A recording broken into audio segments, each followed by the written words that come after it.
लद्दाख और battle of Ladakh में अब जिस शख्सियत से हम बात करने जा रहे हैं, जिस पर्सनैलिटी से हम बात करने जा रहे हैं, उन्होंने एजुकेशन के सेक्टर में काफ़ी ज़्यादा रिफॉर्म्स पर काम किया है और यही वजह है कि उनके काम की वजह से उन्हें सराहा जा रहा है। और न सिर्फ स्टेट लेवल पर, जब यूनियन टेरिटरी बनी है लद्दाख, वहाँ से उन्हें सराहा गया, उनके काम को माना गया, उसको रिकॉग्नाइजेशन मिली है, बल्कि उसको नेशनल हुकअप पर भी उन चंद उस्तादों के साथ देखा गया जिन्होंने पूरे मुल्क के अंदर एजुकेशन के नए रिफॉर्म्स पर काम किया और एजुकेशन पॉलिसी को अडॉप्ट करते हुए आगे बढ़ने की कोशिश की। आज हमारे जो मेहमान हैं, फटाफट से उनको दिखाइएगा। सोनम गेल्सन हमारे साथ आज हैं। बहुत बहुत शुक्रिया सर हमारे साथ ज्वाइन करने के लिए। फटाफट से आपको पहले दो बातें बताते चलूं, क्योंकि जो पिछले दिनों अवार्ड अनाउंस हुए थे पूरे इंडिया के अंदर, उनमें सोनम सर का भी नंबर है,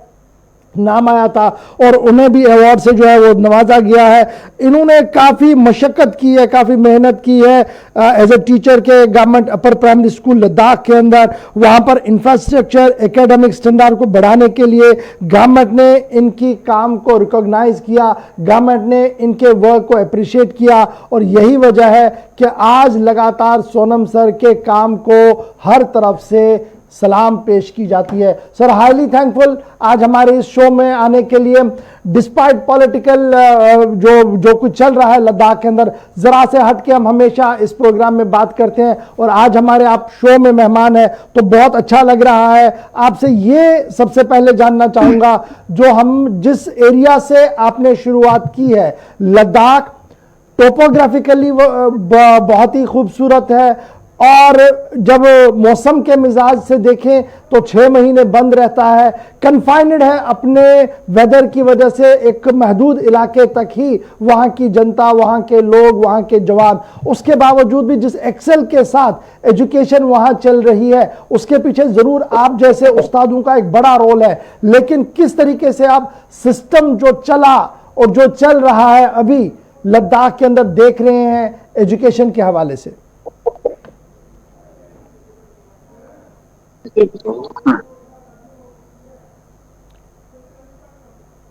सोनम सर, क्या आप मुझे सुन पा रहे हैं? हाँ जी, हाँ जी जी। तो सोनम जी, सवाल जो मेरा था वो ये था कि जिन मुश्किल हालात में आपने शुरुआत की थी और जहां तक आप आज आए हैं, किस तरीके से आप सिचुएशन को देख रहे हैं? कितनी इंप्रूवमेंट हुई है, कितनी और करने की अभी हमारे पास जरूरत है इस प्रोविंस के अंदर जहां पर आप लगातार 24/7 अपना काम कर रहे हैं? जी हाँ, जी हाँ, शुक्रिया। मैं तो सबसे पहले मैं गुलिस्तान न्यूज़ को बहुत शुक्रिया अदा करना चाहता हूँ जिन्होंने मेरे चंद लफ्ज़ों को मुझे बोलने का मौका दिया और मैं गवर्नमेंट ऑफ इंडिया को बहुत शुक्रिया अदा करना चाहता हूँ और बहुत आभारी हूँ गवर्नमेंट ऑफ यूटी लद्दाख से, क्योंकि उन्होंने मेरे काम को रिकॉग्निशन देके, मेरे काम को अहमियत देके उन्होंने मेरे को समझा, मेरे कामों को समझ के तो मेरे को अवार्ड दिया जा रहा है। तो इन चीज़ों को लेके मैं बहुत खुश हूँ। तो रिसेंटली 5 सितंबर को टीचर्स डे के दिन पे तो अवार्ड दिया गया, तो शायद मैं ये मान के चल रहा हूँ कि ये सिर्फ अवार्ड मेरे लिए नहीं, पूरे लद्दाख के लिए, करगिल को लेके चलेंगे हम, लद्दाख लेह को लेके चलेंगे, बाकी पूरे लद्दाख को लेके चलेंगे और सब बहुत खुश है। और इसमें बराबर कंट्रीब्यूशन पूरे मेरे टीचर्स का रहता है और इसमें मेरा कंट्रीब्यूशन पूरे स्कूल के पूरे टीचर्स का और पूरे पेरेंट्स का और सभी गांव वालों का, पूरे लद्दाख वालों का मैं बहुत शुक्रिया अदा करना चाहूँ और इन चीज़ों को लेके मैं बहुत खुश हूँ।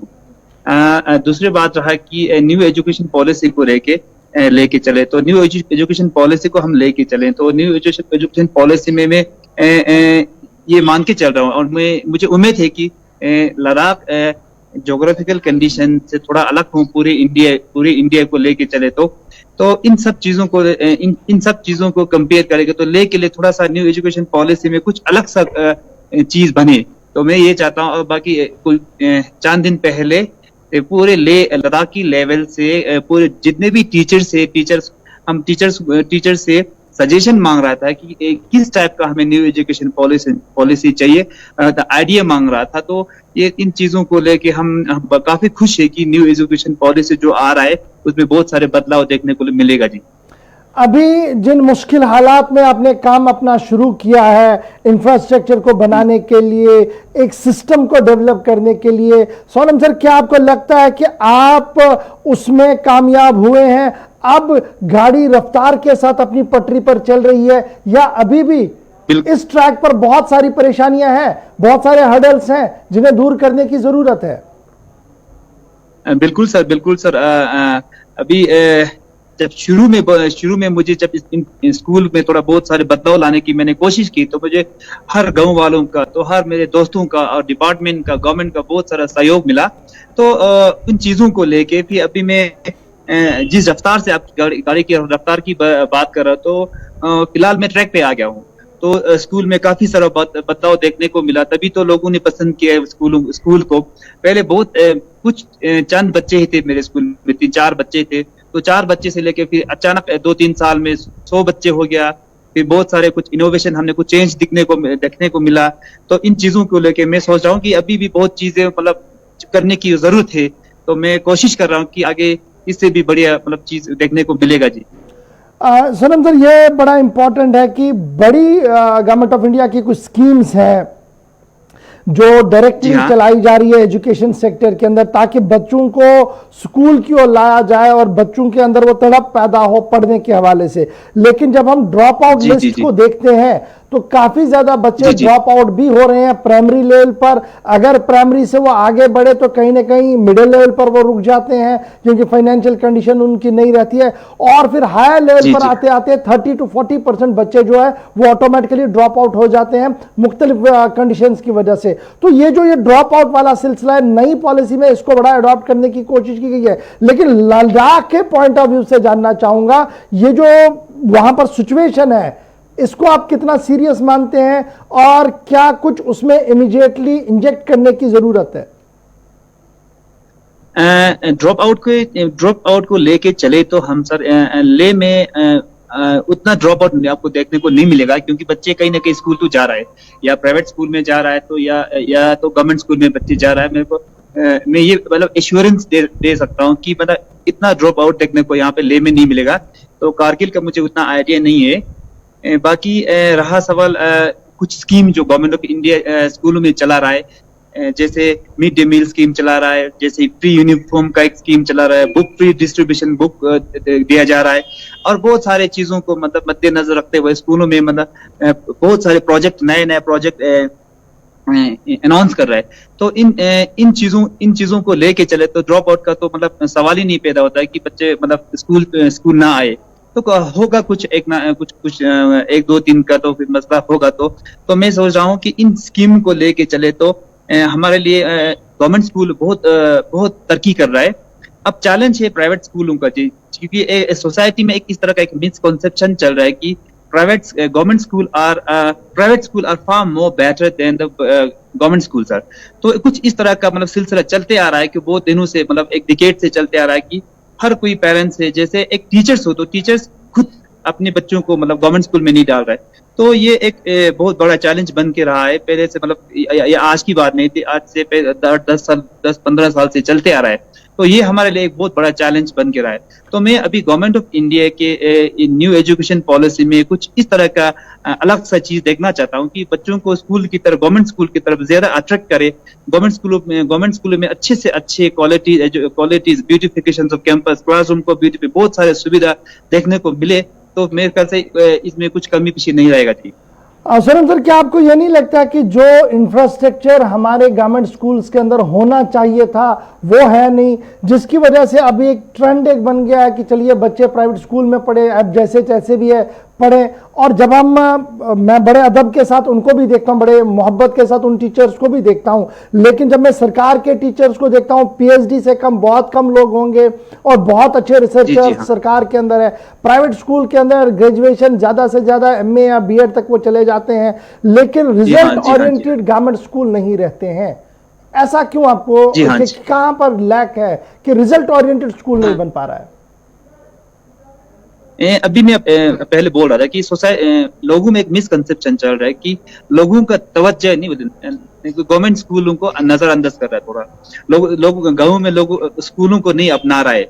क्योंकि जैसे गवर्नमेंट स्कूल में चला रहा हूँ, मेरे स्कूल में जितने भी बच्चे हैं, तो मैं बहुत सारे पेरेंट्स को, जितने बच्चे हैं मेरे स्कूल में, उन पेरेंट्स को, तो उनका पेरेंट्स तो स्कूल में आते हैं, उनको छोड़ के बाकी गांव में बहुत सारे पेरेंट्स हैं, बहुत सारे सीनियर सिटीजन है, उनको मैं रिक्वेस्ट करता हूँ, आप अपने गवर्नमेंट स्कूलों में आके थोड़ा हमें सजेशन दे दो कि हम किस चीज को लेके हम सही कर रहे हैं और किस चीज को लेके हम गलत कर रहे हैं, गलत और सही चीजों में हमें मतलब परेशान, मतलब कुछ आपको कुछ खामी देखने को मिलेगा।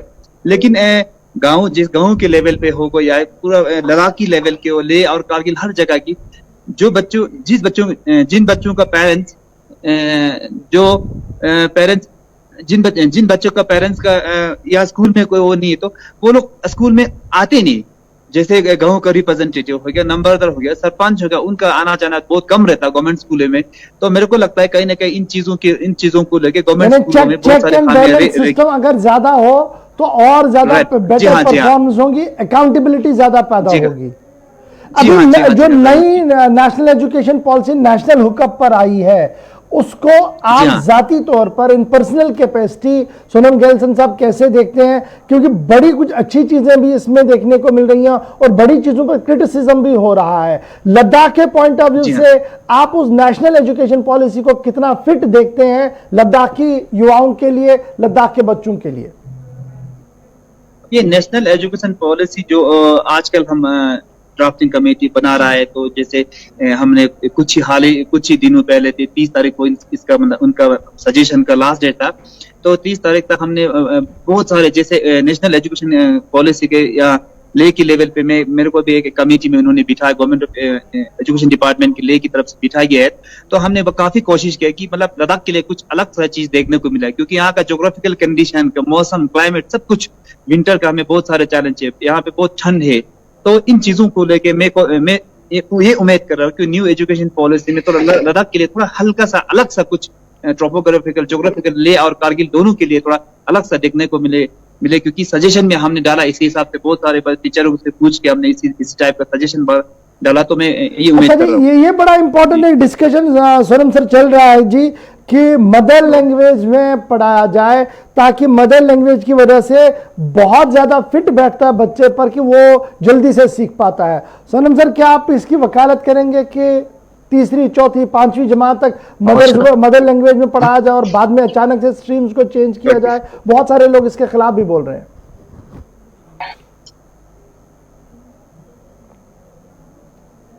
सोनम गैल्सन साहब, क्या मुझे सुन पा रहे हैं? चलिए, बहुत शुक्रिया सोनम गैल्सन सर हमारे साथ ज्वाइन करने के लिए। राब्ता कट गया है। लद्दाख बात करना जोयशीर मानंद बात है। 4G नेटवर्क तो चलता है लेकिन बहुत कम नेटवर्क मिलता है। बहुत बार आपने देखा होगा कि गेस्ट भी लेट होते हैं और गेस्ट आते आते कट भी जाते हैं। बहरहाल कोशिश हमारी यही रहती है कि किसी न किसी तरीके से एक कंस्ट्रक्टिव बात हो, लद्दाख के अवाम की बात हो, लद्दाख के जनता के दिल की बात हो। आज वहां से एक ऐसी शख्सियत को हमने चुना था जिन्हें भारत सरकार की तरफ से एजाज दिया गया था, अवार्ड दिया गया था, बेस्ट टीचर अवार्ड उन्हें मिला था। कैसे वो लद्दाख को देखते हैं और लेह के अंदर क्या कुछ और जरूरत है, इस पर हमने थोड़े से वक्त में गुफ्तगू करने की कोशिश की। उम्मीद है कि आपको पसंद आई होगी। आप जरूर इन ट्रांसमिशन को पसंद कीजिएगा, इसको हमारे सोशल मीडिया पर जरूर आइएगा, सोशल मीडिया पेज को लाइक एंड शेयर कीजिएगा और अपनी आरा हम तक जरूर पहुंचाइएगा।